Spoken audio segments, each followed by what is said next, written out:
estoy con Mercurio retrógrado y ahora sí vamos a entrar en terreno fértil, para decirle de alguna forma, porque no se me ocurrió otra, a nuestra entrevista con nuestro invitado, Paul. Hola, ¿cómo estás?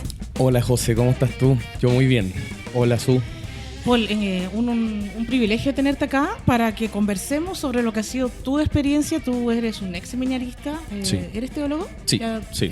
Trabajo como teólogo, claro. Estudiaste Profesor de teología, y sí. haces clases de teología. Sí. Y autor de un libro muy revelador. Hace un par de años ya está dando vuelta.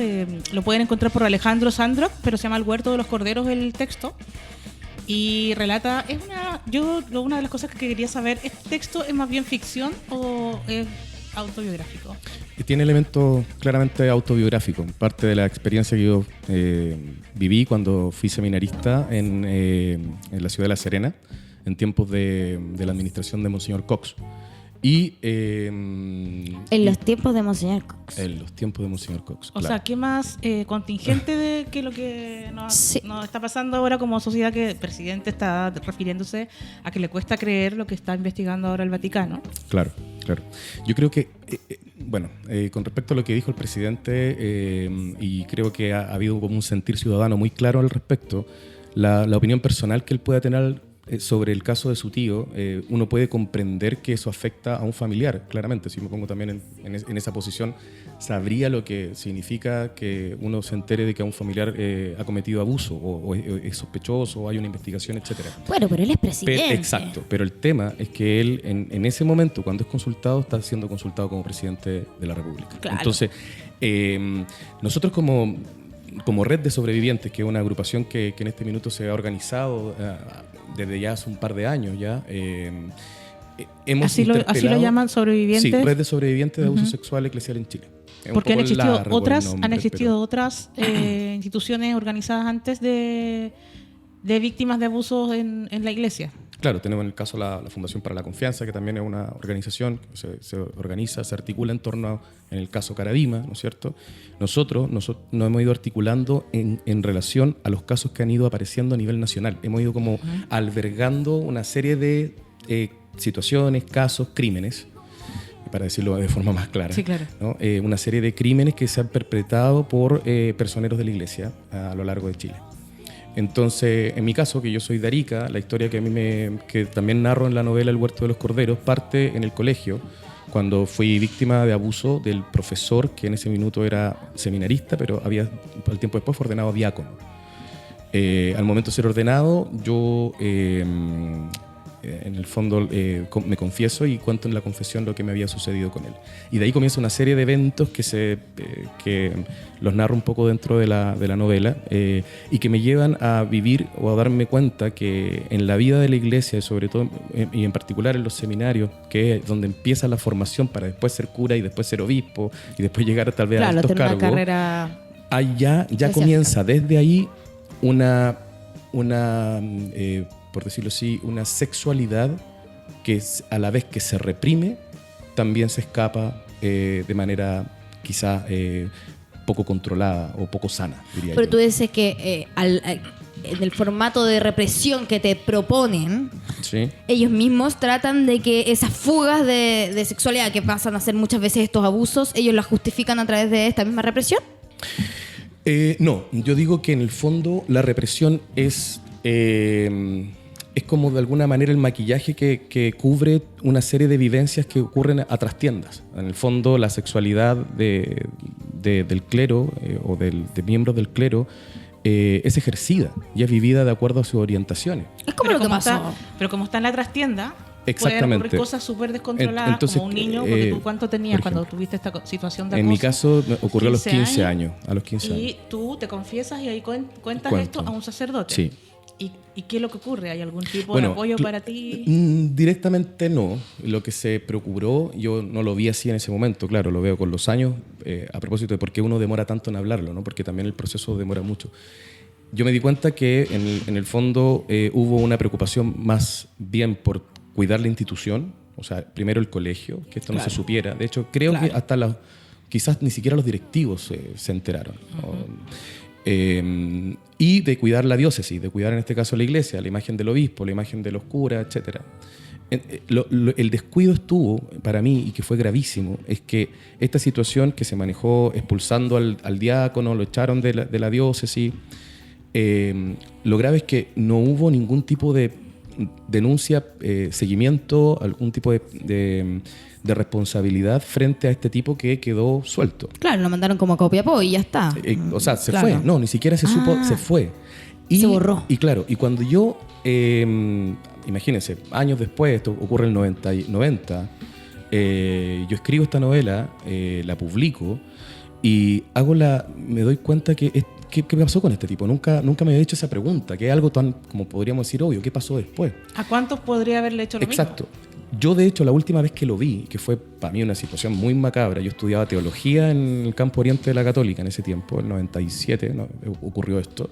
Yo entro al baño de la universidad y cuando me levanto, me incorporo, porque estaba lavándome el rostro, me incorporo y me miro al espejo, al lado mío estaba este tipo. mismo? No te puedo creer. ¿Y qué hacía ahí? Él estudiaba un magíster en pedagogía. Mira. Incluso yo... Y podía seguir siendo parte Entonces de yo la ahí institución. yo Bueno, quedé todos somos muy, así, sí. muy asustado. De hecho, hasta pensando en dejar el campus, Claro. dejar de estudiar.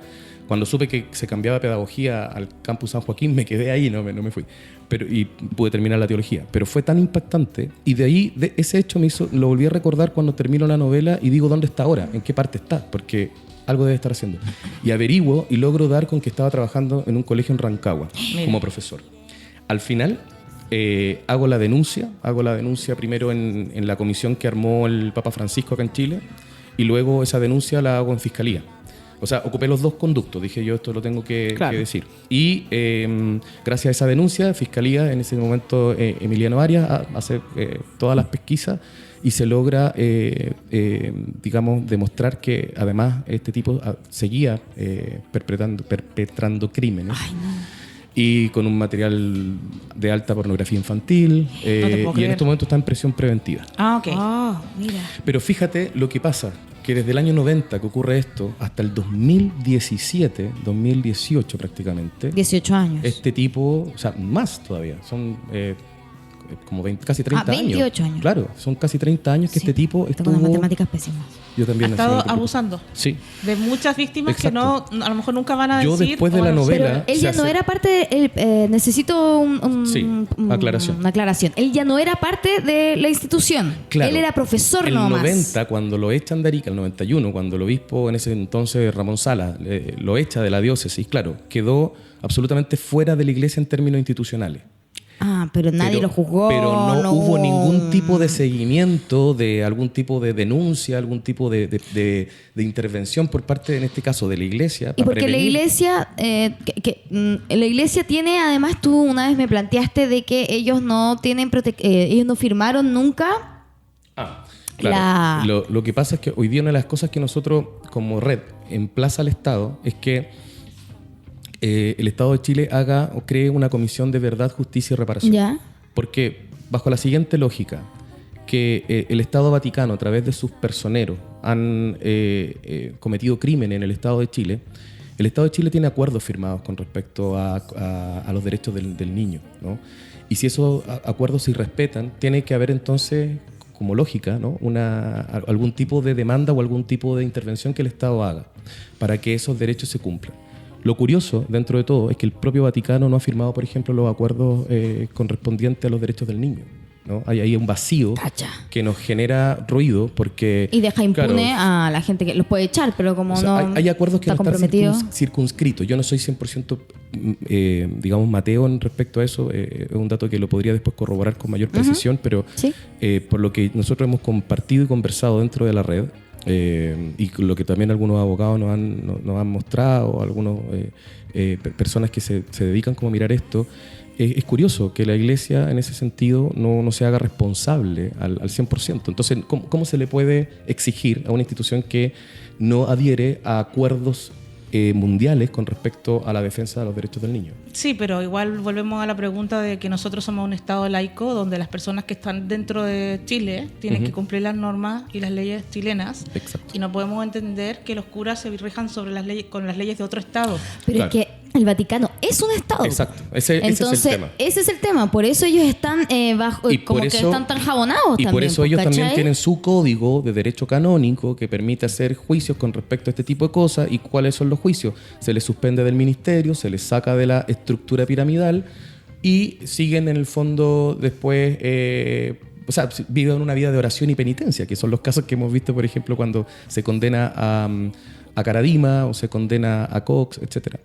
Entonces, lo que nosotros buscamos es justicia, que estos crímenes paguen a través de las penas que están, pensadas para este tipo de crímenes. Y una pregunta, tú habíamos hablado de que en tu adolescencia en el colegio fuiste un joven que recibió abuso por un profesor, hiciste esta confesión donde contaste esto, la iglesia quedó en silencio, como que dice amén, ¿no? Que estas cosas sigan pasando, ellos no hacen nada. Lo sacaron, pero no dicen más nada. No dicen nada. Y tú sigues siendo un joven de fe y ¿cómo decides estudiar teología? ¿Cómo pasa eso? En el fondo, yo hoy día tengo una explicación al respecto que me lo da también el tiempo. Yo no lo vi en ese minuto como la razón de ser.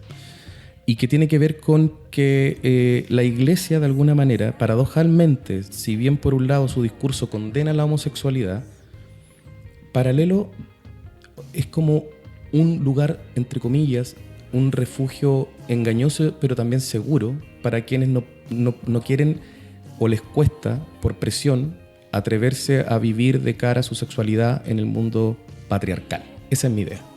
En el fondo el patriarcalismo es tan fuerte que habemos quienes, evitando la pregunta ¿y por qué no te casas? ¿Y por qué no tienes hijos? ¿Y por qué no tienes polola? ¿Y por qué no hay una mujer? Claro, era un refugio. Es un espacio donde esa pregunta yo la evito.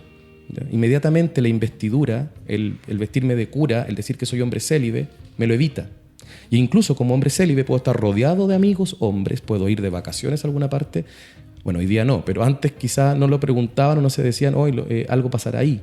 Bueno, y esas dinámicas son propias y de las que describo en el Huerto de los Corderos. Cómo en el fondo se naturaliza estas relaciones, se van permitiéndose. Hay una permisividad silente, no es oficial. No es que vengan a un seminario, no hay ningún formador que diga hagan lo que quieran con su sexualidad. Pero hay una cosa de que tú no te metas conmigo Pero entonces tú dices que era un lugar seguro para ser homosexual en un lugar, en una época y en circunstancias donde todavía salir del closet, me imagino que en Arica, en, no sé, fines de los 80, debe haber sido muy, muy complicado. Claro.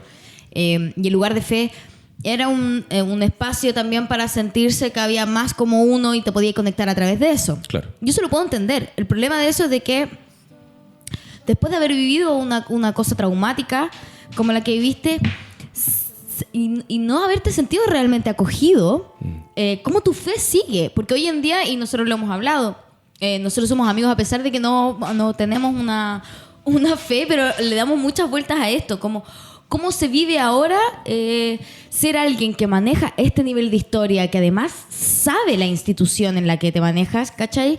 ¿Cómo vives esta fe o estas enseñanzas? ¿Cómo le das una vuelta un poco a tu Mira, yo creo que misión? parte del propio abuso, es como caer en una ceguera, en una especie de negación muy radical de lo que viviste, de lo que pasaste, que te impide concluir, llegar a conclusiones a temprano tiempo. O sea, puede ser tan fuerte al punto de que hay quienes se suicidan, o hay quienes sobrevivimos, pero por mucho tiempo tratando de adormecer la conciencia para no caer en la cuenta de lo que pasó. Porque una de las cosas, hace muy poco se hizo un seminario en la Universidad Diego Portales, que viene una connotada doctora socióloga de Barcelona, que hizo una charla con respecto a los impactos del abuso. Y uno de los impactos que no se evidencian a flor de piel es el desbarajuste que ocurre en tu sistema de creencias. Y claro, para mí, yo salvaguardé mucho tiempo mi sistema de creencias tratando de que eso no me permitiera también sobrevivir. O sea, de alguna manera, el sistema de creencias te da un soporte como para entender que claro, porque además es la persona en quien tú crees quien abusa. Exacto, de ti, porque o sea, por eso es tan y al final, distinto de cuando... uno también se culpa. Yo me culpé mucho que lo que me había pasado era porque era homosexual.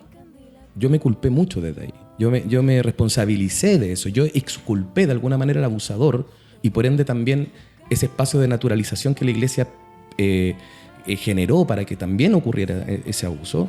Yo lo perdoné pensando o lo soslayé pensando en que era mi culpa, que yo era el responsable, que de alguna manera yo había suscitado también eso. Sí, la culpa es uno de los ejes que permite que la Iglesia tenga tanto poder con sus fieles. Claro. Las imágenes son de expiar culpas. Claro. Entonces están latigazos que están... O sea, el tema del abuso es un tema tan sistémico, tiene que ver tanto con una cultura. Acá el problema de algunos laicos o de algunos curas también y de algunos obispos es que tienden a pensar que esto se trata de buenos y malos. Y esto no es un problema de buenos y malos, no es que saquemos los malos y quedémonos con los verdaderos y con los buenos. El problema es estructural, es la cultura de silencio que instala la Iglesia, es el empate entre el crimen y la falta ética. Porque la Iglesia, por ejemplo, nombra todas estas cosas de manera edulcorada, ¿no? Con eufemismos, ¿no? Debilidades, faltas al sexto mandamiento, el pecado de la carne, etcétera, claro. etcétera. Pero no hablamos de crímenes. Si al final lo que se cometió fueron crímenes, son crímenes, y que en este minuto pueden seguir estando ocurriendo. Entonces, ¿qué ampara esos crímenes? La estructura. La estructura la va amparando. Entonces, por ejemplo, voy a poner un caso burdo, pero para que se entienda. El cura que se mete con la secretaria, ¿no? Que uno puede decir, chuta, está infractando el celibato, el mismo cura que predica o que por lo menos queda callado y no dice nada en contra de la doctrina sexual impuesta por la Iglesia, pero el bien cómodo tiene su vida de pareja, ¿no es cierto? Su señora. Lo que pasa con el cura Poblete, como le dice. Por ejemplo, y muchos otros que no conocemos hoy día y que pueden estar en ámbitos rurales y en ámbitos desconocidos, pero como también ocurren en las élites, entonces se ponen de moda por eso. Pero eso es una cosa transversal dentro de la Iglesia. ¿Qué pasa cuando el cura que abusa de niños le sabe este pecado, entre comillas, a su colega cura? Comienzan entonces, entre comillas, como el tráfico de silencios, ¿no? El encubrimiento. Y ahí se igualan las culpas. Y se igualan las culpas, lo cual no puede ser. Porque, por último, el cura que se está metiendo con una secretaria está cometiendo una falta ética, ¿no? No es un crimen, porque es con una persona adulta. Claro, ¿no? laboral. Uno podría incluso decir, tal vez, que existe ciertas dinámicas abusivas porque él desde su situación de poder también está llevando esta relación. Ya, eso podría después dilucidarse y se podría analizar. Pero lo grave que yo encuentro que aquí ocurre es cuando este tipo de situaciones que son crímenes se empatan a faltas que tienen que ver más bien con el tema doctrinal o ético. Sí. Ahora, quiero volver al momento en que tú, como Paul, entras al seminario y comentaste en algunas entrevistas que te habían dicho que esto era como la jaula de las locas. Sí. ¿Qué impacto causa en una persona que entra? Mira, esa frase teoría? me encanta. Me encanta lo de porque la su jaula de las paso locas. dice que su casa es la jaula. La jaula de las locas, sí lo conversamos. Me acuerdo una vez cuando... mira. Pero yo soy una lesbiana desatada. En cambio, se supone que esto es un seminario. Entonces, me parece que es como entrar a la búnker. Claro, bueno, o sea, algunos lo han homologado a eso. Sí. Pero mira, a mí debo reconocer que me pasaron dos cosas. Lo primero, cuando yo llegué a estudiar después teología, ya cuando me echan del seminario, me vengo a estudiar, tenía que terminar algo, tenía ya una base, entonces me vine a terminar acá y tratar a mí mismo hacerme mis propias terapias de reconversión, salir de la homosexualidad. Entonces, salir de la homosexualidad y entrar a la heterosexualidad. Claro, para mí era curarte. Claro. ¿Tuviste tu parejitas heterosexuales? Sí, pues ni. ¿Harto rato? ¿Te esforzaste? Sí, me esforcé, pero no resultaba. Sufrí. Oye, espérate, es que quiero también saber por qué te echaron del seminario, que creo que es lo más importante. Por gay. Miren las patas de los otros. Mira, las locas de la jaula te echaron por gay. ¿Cuán gay eres? ¿Cuál gay era? Era tan gay que me echaron por gay. Sí, porque si los otros gay te echaron por gay, o sea, ¿qué Lo nivel que pasa gay? es que era un gay hocicón y no iba a permitir que estuviesen pasando cosas que a mí me parecían ¿Qué era lo que a ti te inadecuadas. parecía inadecuado? Por ejemplo, el rector que teníamos en ese tiempo mostraba, pero claras luces de estar muy enamorado de un compañero de seminario, salían en las noches. Me tocó verlo, o sea, no solamente verlo ahí, sino que él tuvo la libertad de declararme que estaba enamorado de él. Entonces imagínate a alguien de 20 años, 21 años, escuchando de su rector, de su formador, de ese tipo de declaraciones. Entonces yo confrontaba esas situaciones. Yo de alguna manera, incluso era honesto con lo que a mí me pasaba. O sea, si yo me enamoraba de un compañero, claro, o me pasaban cosas, yo era tan en ese sentido, no sé si, no diría ingenuo, pero trataba de ser honesto y lo contaba. Y esa verdad creo que no ayuda al sistema de secretismo. Ah, Porque claro, en se el empezaron a dar cuenta fondo- que tú no ibas a ser parte de... No ibas a lograr nunca no iba a entrar en esas dinámicas callarte. de silencio. No me daba para callarme con algo que... O sea, si hay algo que yo creo que me ha salvado, así como ahora haciendo un análisis más profundo, yo diría que ha sido tomarme en serio la vida. Como con esto no se huevea, por decirlo así. Como con esto no. Y por eso yo traté de ser, en ese sentido, como honesto. Quizás... claro, entre comillas hoy día podría decir irónicamente que no fue la mejor manera. Si yo hubiese querido ser cura tendría que haberme quedado más callado. Entonces ahí yo descubrí eso. Menos mal no fuiste cura. Menos mal. Y por eso traspaso toda esta experiencia en esta novela. Cómo en el fondo se instalan estos sistemas de silencio, cómo en el fondo acá el drama se concentra en dos personajes. Hay un personaje que es un poco más intervenido con otra historia y por lo tanto diría que es mitad verdad, mitad ficción, que es Osvaldo y Pedro. Y estos dos personajes van descubriendo en este ámbito del seminario lo que les pasa con respecto a su sexualidad.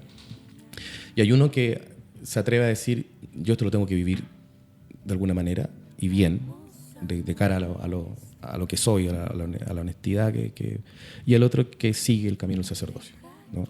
Sintiendo que esta homosexualidad va a ser su cruz.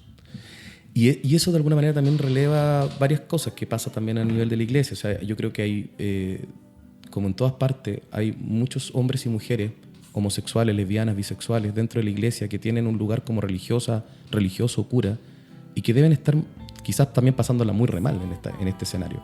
Porque han sido también partes de una estructura que los ha sometido a unas creencias con respecto a sí mismos.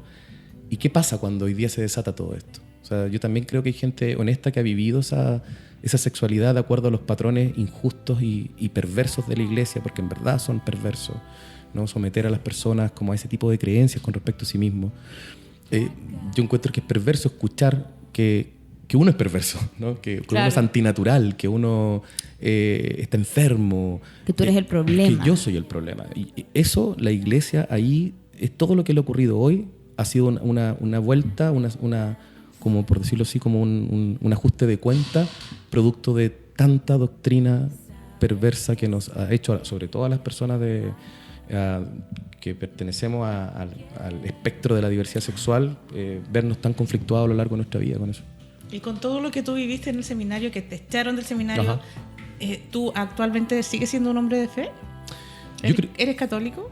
Yo hoy día no me identifico como católico. Yo ahí tengo una crisis que resolver, porque como les decía hace un rato atrás, tengo un sistema de creencias que también está vulnerado.